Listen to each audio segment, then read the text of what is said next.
Hantar benda tu bahaya.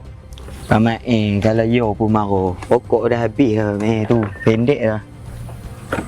Wajak bagi dah duit. Kan lagu tu Pak Mat. Kami ni duk guna jalan ni sebab jalan ni bukannya ada orang sangat Pak Mat. Kami nak masuk trek. Dekat sini mana ada trek? Kalau Pak Mat boleh sponsor kami trek. Kami tak kacau ni jalan raya ni. Oh, lagu tu pula. Ah. Bila aku bercakap pasal muka dengan hang pandai tu. Lah. Jawab. Pak Mat kan ketua kampung sini. Memang aku kata rumah sini. Sebab tu kena tegur hang. Kena tegur kawan hang. Apa nak jadi dengan hang ni? Hang tak kenal tu. Sudin. Kepala gerensak. Yang sini mati tu. Botok oh. Ha, bawa-bawa ni tu.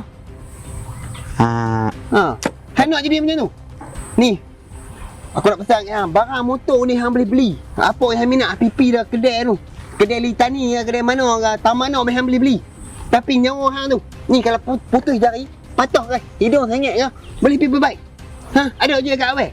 Tak ada orang Ha, lepas tu hang menjawab lagi aku cakap. Ini motor ni banyak. Kopi apa nak beli apa tak. Memang kata hobi. Hang tu manusia.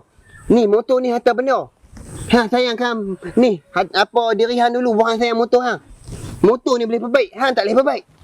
Yo, cakap apa Memang tak ada orang guna. Lepas tu aku duk guna kalau kata aku di jalan keluar ke topik hang bertai blok aku. Macam mana aku jadi?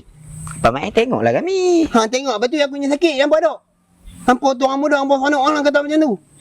Pak Mat kenalah faham. Zaman kami dengan zaman Pak Mat. Hang Pak tengok Mat sama cakap. ya, Pak Mat pun kena dengar saya cakap juga. Ha, ni suara anak muda. Pak Mat kena faham. Ya anak muda ni cuma pipi tak suka kena Tak apa. Aku bersorok hang menjawab tu. Hang tak tahu ke aku ni nak malam duk pergi mesyuarat tu. Dengan kagian kampung aku. Ni.